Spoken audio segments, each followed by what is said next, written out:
Ça, c'est Paris sur une carte qui date de 1756, la toute première carte de France de l'histoire. Il a fallu plus de 70 ans pour la concevoir, grâce au travail de 4 générations de cartographes d'une même filiation, les Cassini, qui ont conçu donc la carte de Cassini.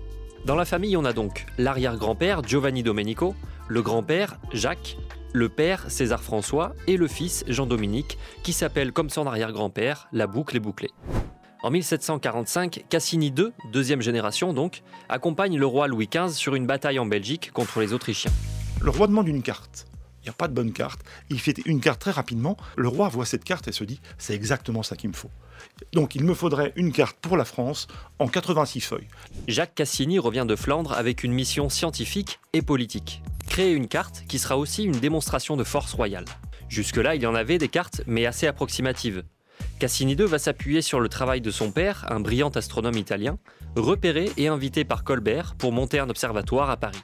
À l'époque, les cartographes sont avant tout astronomes parce que Waze n'existe pas et qu'on se repère grâce aux étoiles. Cassini I utilise la méridienne, une ligne sur un axe nord-sud qui doit servir de base pour les mesures, et la méthode de la triangulation, perfectionnée par Jean Picard. Pour schématiser, on place un point par rapport à 2 autres. Et puis vous pouvez descendre dans le sud de la France en triangulant de fil en aiguille, en visant un clocher, une tour, un arbre ou un poteau très précis.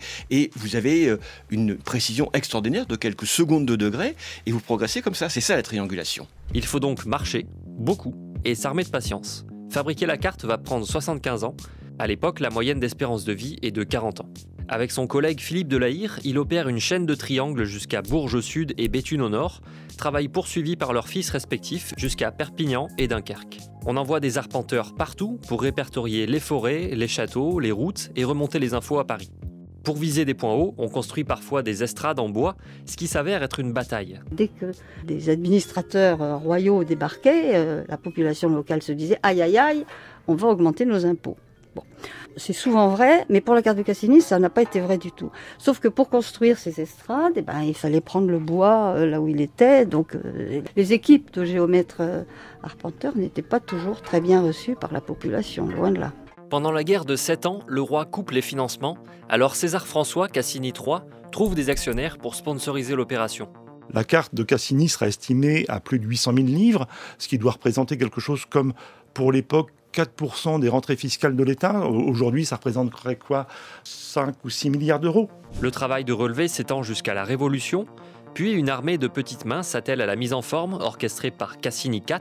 Le format final, présenté en 1815, c'est une carte de 12 mètres par 12, composée de 180 feuilles, vendue aux particuliers pour décorer leur salon et surtout rentabiliser l'opération. Sa particularité, elle est foisonnante et colorée.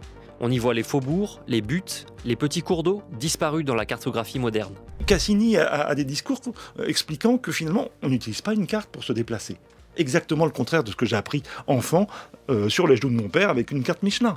La carte, c'est autre chose. La carte, c'est d'abord la précision, l'exactitude de la surface, à laquelle on va ajouter toute une série de très très beaux objets.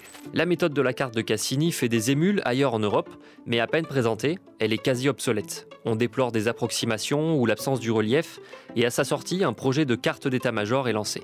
Et c'est là le paradoxe même de cette carte de Cassini, qu'on met 70 ans à faire en faisant tout pour qu'elle dure, et qui finit par s'effondrer sous le propre poids de cette durée.